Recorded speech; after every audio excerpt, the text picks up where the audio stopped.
लाला जी और एक बूढ़ी चूंटी की कहानी। लाला जी कुछ ही दिन पहले एक शहर से गांव में रहने के लिए आया था। लाला जी दुकानदार था और सारा सामान महंगा बेचता था। गांव वाले उससे कोई भी चीज़ खरीदने से डरते थे। लाला जी बहुत ही लालची किस्म का इंसान था। लाला जी के सर में सफ़ेद बाल, मोटे जिस्म के साथ बड़ा पेट और छोटा सा कद था। जिस्म पर लंबा सा कुर्ता पहना हुआ और आंखों पर चश्मा था, जिस चश्मे का वो इस्तेमाल बारीक चीज़ों को देखने के लिए किया करता था। उस गांव में कोई चोरी नहीं करता था।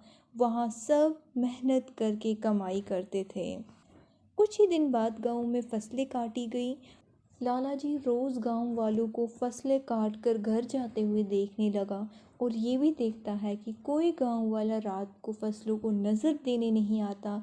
तो लाला जी के दिल में लालच जाग गई। लाला जी लालच में आकर गांव वालों की शराफत का नाजायज़ फ़ायदा उठाने के लिए अपनी तरफ से मंसूबे बनाने लगा, ताकि वो गांव वालों की फसलों को चोरी कर सकें।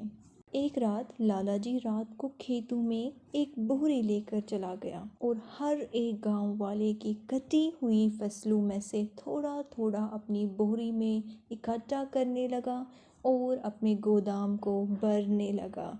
ऐसे करते करते रात हो गई। लाला जी सोने के लिए चला गया। रात में लाला जी की गोदाम में एक चूंटियों का बड़ा सा झुंड घुस गया। वहाँ से लाला जी का इकट्ठा किया हुआ अनाज अपने अपने बिलू की तरफ ले जाने लगा। लाला जी का सारा गोदाम खाली हो गया। सुबह होने लगी। लाला जी अपनी गोदाम की तरफ आया ताकि वो गोदाम में अपने अनाज को देख सके। तो लाला जी क्या देखता है, एक बूढ़ी चूंटी अनाज का ढेर लेकर किसी के इंतज़ार में बैठी है। लाला जी, ऐ बूढ़िया, तू यहाँ क्या कर रही है? चूंटी, मैं तेरा ही इंतज़ार कर रही हूँ कि तुझसे मदद ले सकूँ।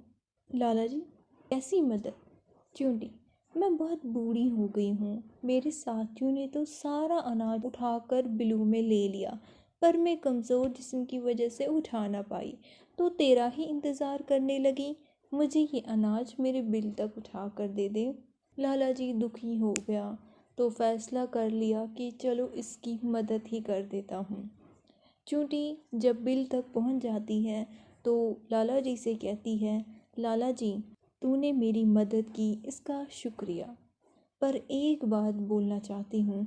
तूने रात भर इतनी मेहनत की दूसरों का अनाज चुराने में, जब अपने इस मोटे से पेट का वज़न दिन रात उठा सकता है, इस चश्मे से जिसमें तुझे दिन को भी साफ नज़र नहीं आता, तूने रात के अंधेरे में गांव वालों की फसलों को चोरी कर ली, तो तुम मेहनत क्यों नहीं करता? हम सब चूंटियाँ 5 किलोमीटर दूर जाकर अनाज इकट्ठा करती है और इस गांव से कुछ नहीं लेती।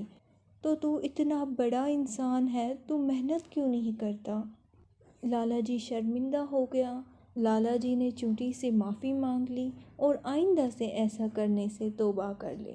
उस दिन के बाद से लाला जी सुधर गया और गांव वालों के साथ हंसी खुशी रहने लगा।